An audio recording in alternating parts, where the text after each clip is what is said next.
তুমি খাবার রেডি করো।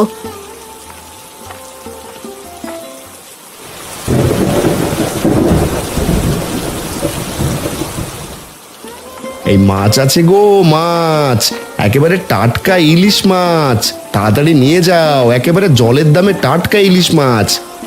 আরে কি রতন, তোর পাশে জগায় চোর কেন? জলদি করে ওকে এখান থেকে বের কর বলছি। না না খুড়ো, জগাই এখন আর চুরি করে না। তুমি ভুল বুঝো না, জগাই ভালো হয়ে গেছে, ও এখন আমার সাথে থেকেই কাজ করে। এখনো আমি ভালো হয়ে গেছি, এতদিন পেটের দায়ে চুরি করতাম, কিন্তু এখন থেকে আর চুরি করব না। এ তো দেখছি ভূতের মুখে রাম নাম। দেখবো কতদিন তুই চুরি না করে থাকতে পারিস। দে রতন, আমাকে বড় দেখে এখানে ইলিশ দে তো। কি ব্যাপার খুড়ো, আজ পুরো এক হালি ইলিশ নিচ্ছ যে? আজ শহর থেকে মেয়ে জামাই এসেছে, ওদেরকে তো ঠাকুমা ইলিশ মাছের পাতলা ঝোল খাওয়াবে, তাই একালি ইলিশ নিচ্ছি। ইলিশ মাছের পাতলা ঝোল, সে তো আমার ছেলের খুব প্রিয়। এই রতনদা, আজ আমাকে একটা ইলিশ দিও দেখি, ছেলেটার জন্য ইলিশ মাছের পাতলা ঝোল করব।